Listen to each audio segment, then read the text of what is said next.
হুতি বিদ্রোহীদের হামলার আতঙ্কে বিশ্ব বাণিজ্যের অন্যতম পথ লোহিত সাগরে জাহাজ চলাচল প্রায় অসম্ভব হয়ে পড়েছে। এতে বিকল্প পথে কন্টেইনারের খরচ বেড়েছে, প্রভাব পড়েছে মূল্যস্ফীতিতে। বিশ্ব বাণিজ্য লোহিত সাগরের অবস্থান সবসময় গুরুত্বপূর্ণ। গেল 6 মাস ধরে ইসরায়েলের সঙ্গে জাহাজ মালিকরা সম্পর্কিত দাবি করে ইয়েমেনের হুতি বিদ্রোহীরা এই সাগরে চলাচলকারী জাহাজগুলোতে হামলা চালিয়ে যাচ্ছে। ফিলিস্তিনের সঙ্গে সংহতি প্রকাশ করে গেল 20 জুন ড্রোন হামলা চালিয়ে কয়লাবাহী একটি জাহাজ ডুবিয়ে দিয়েছে হুতি বিদ্রোহীরা। পথ দীর্ঘ হওয়ায় পণ্য বাণিজ্য স্বাভাবিক রাখতে প্রয়োজন পড়ছে নতুন জাহাজ আর কন্টেইনারের। পানামা খালের পানি কমে যাওয়ায় আরো ক্ষতিগ্রস্ত হচ্ছে বিশ্ব বাণিজ্য। পণ্য পরিবহন ব্যবস্থাপনার সঙ্গে সংশ্লিষ্ট প্রতিষ্ঠানগুলো বলছে, সক্ষমতা বাড়ানোর প্রক্রিয়া দীর্ঘমেয়াদী হওয়ায় বিশ্ববাজারে আরো বাড়বে সমুদ্রপথে পণ্য পরিবহন খরচ। ভারতে পরমাণু শক্তি কেন্দ্র স্থাপন করবে রাশিয়া। দুই দেশের দ্বিপাক্ষিক বাণিজ্য 2030 সাল নাগাদ $10,000 কোটি পৌঁছানোর লক্ষ্য নির্ধারণ করেছে ভারত রাশিয়া। নরেন্দ্র মোদীর রাশিয়া সফরে স্বাক্ষরিত হয়েছে কয়েকটি চুক্তি।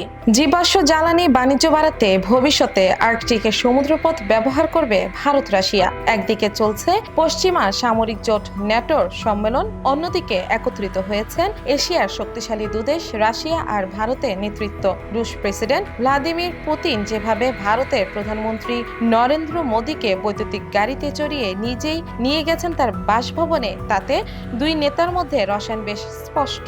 ইউক্রেনে রুশ সেনা অভিযানের সময় মোদীর রাশিয়া সফর আভাস দিচ্ছে পশ্চিমা নিষেধাজ্ঞার প্রভাব মস্কোতে বেশ সীমিত। পেট্রোলিয়াম সমৃদ্ধ দেশে বৈদ্যুতিক গাড়ি চলাচল এটাই প্রমাণ করে যে রাশিয়ার তেল ও গ্যাস খাত পশ্চিমা নিষেধাজ্ঞার আওতায় থাকলেও দেশটি এখন নবায়নযোগ্য জ্বালানির দিকেও ঝুঁকছে, সঙ্গে পরমাণু সক্ষমতা জোরদার করছে। সফরে মস্কোতে পরমাণু শক্তি ব্যবহার করে আয়োজিত অ্যাটম এক্সপোতে অংশ নেন দুই দেশের নেতা। ইউক্রেন যুদ্ধের কারণে রাশিয়ার বিরুদ্ধে নিষেধাজ্ঞার 14তম প্যাকেজের বিষয়ে ইউরোপীয় ইউনিয়নের দেশগুলো একমত হয়েছে। কূটনীতিবিদরা বলছেন, এই প্রথমই নিষেধাজ্ঞার আওতায় পড়তে যাচ্ছে রাশিয়ার গ্যাস। ইউরোপীয় ইউনিয়নের জলসীমায় রাশিয়ার তরলীকৃত প্রাকৃতিক গ্যাসের পুনঃরপ্তানি নিষিদ্ধ করা হয়েছে। ইউরোপীয় ইউনিয়নের কিছু দেশ এখনো রাশিয়া থেকে ইউক্রেন হয়ে পাইপলাইন দিয়ে গ্যাস আমদানি করছে। গ্যাস বাজার বিশেষজ্ঞরা বলছেন, এই পদক্ষেপ খুব বেশি প্রভাব ফেলবে না, কারণ এশিয়াতে ইউ বন্দরগুলোর মাধ্যমে গ্যাসের ট্রান্সশিপমেন্ট রাশিয়ার মোট এলএনজি রপ্তানির মাত্র 10%। প্যাকেজটিতে রাশিয়ায় 3টি এলএনজি প্রকল্পে নিষেধাজ্ঞা দেওয়া হয়েছে এবং সুইডেন ও ফিনল্যান্ডকে রাশিয়ার সঙ্গে এলএনজি চুক্তি বাতিলের অনুমতি দিতে একটি ধারা অন্তর্ভুক্ত করা হয়েছে।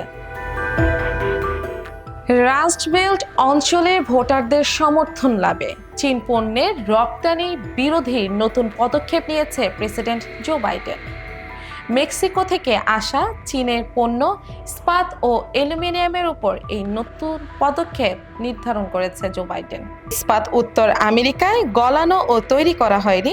মেক্সিকো সীমান্ত দিয়ে প্রবেশের ক্ষেত্রে সেই ইস্পাতে 25% শুল্ক আরোপ করা হবে। এছাড়া মেক্সিকো সীমান্ত দিয়ে প্রবেশ করা অ্যালুমিনিয়ামে যদি চীন, বেলারুশ, ইরান ও রাশিয়ায় তৈরি প্রাথমিক উপাদান থাকে, তাহলে তার উপর 10% শুল্ক আরোপ করা হবে। চলতি বছরের নভেম্বরে যুক্তরাষ্ট্রে নির্বাচন হবে বলে ফিনান্সিয়াল টাইমসের প্রতিবেদনে বলা হয়েছে এই তথ্য।